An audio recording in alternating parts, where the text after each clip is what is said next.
Several Colorado Democratic legislators are calling for sexual harassment training for two Republican Senate leaders this week. The demands were in response to comments made on social media that appeared to make light of the sexual assault claims made at the Brett Kavanaugh confirmation hearings. Penn, you are our longtime state lawmaker. We're in the era of social media and the Me Too movement. There's just issues rife throughout this point. What's your takeaway? You know, from a big picture perspective, the story is disappointing because citizens expect more of their elected representatives. They just expect at least a basic level of decency and common sense and decorum when you're serving. And all of these stories tend to make them jaded about the elected officials and the various bodies. With respect to the specific request, it seems to me that in light of all of the allegations that were made last year, whether founded or not, and I sat in for a portion of the Steve Lebsack hearing when they removed him from the House, if there's any sort of sexual harassment or other hostile work environment training, it needs to be given to the entire body and staff of the General Assembly. You shouldn't just single out two people because of their emailing. And regrettably, what we've seen again on a national level is people don't always use good sense when they email and tweet. And I don't know if you can train people to have good sense. At a certain point, it is what it is, but it's extremely disappointing and frustrating. And Colorado citizens deserve better than this. Michael, I think Penn brings up a good point about it being probably a good idea for everybody involved. It's not like the state capitol only has these two folks that are out of line. We've heard other stories. What do you think? Yeah, I agree. I mean, I think there's a cultural issue down there, and it got brought up last year. The Lebsack stuff happened.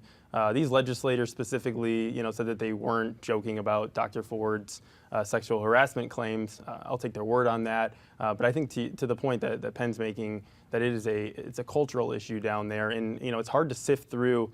Are these jokes a big deal? Are the fact that Senator Kagan used the women's bathroom a big deal, or is it more the the Lebsack stuff like that? And so I think it's good that this discussion's going. It should be ongoing, and I agree that it should be training for everybody down at the Capitol.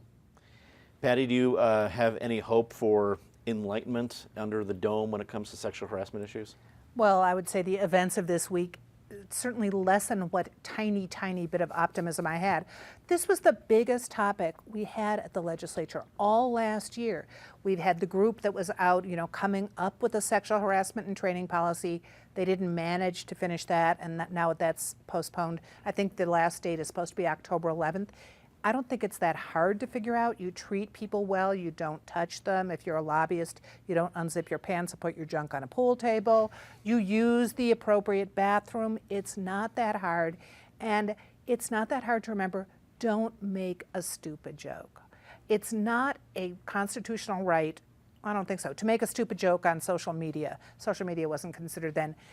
And also be an elected representative. We all have free speech, but that doesn't mean you are free to be incredibly stupid if you are a legislator. We're expecting more from our elected representatives. So yes, everyone should have mandatory training, but that we need mandatory training in 2018 is pathetic. Craig, I can't imagine that an attorney and radio talk show host have anything to say about the Kavanaugh hearings or anything about sexual harassment at the Hill, but nonetheless, let's hear what you have to say. Well, I was a prosecutor in Denver for 16 years, and I had a lot of sexual assault allegations brought to me, and I prosecuted several of Denver's most infamous, terrible rapists.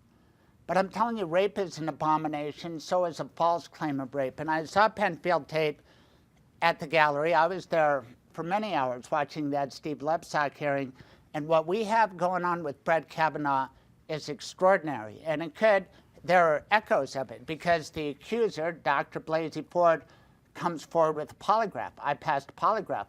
Now, Steve Lebsack tried that, and he didn't get any traction. But I'm afraid that it's going to devolve into people talking about, oh my God, my wife was raped on a Mexican vacation. We heard that at the Lebsack hearing. Well, was it Steve Lebsack? Was it Brett Kavanaugh? This is getting crazy where an accuser can say, he has to go first. He's saying, I don't even know what you're talking about.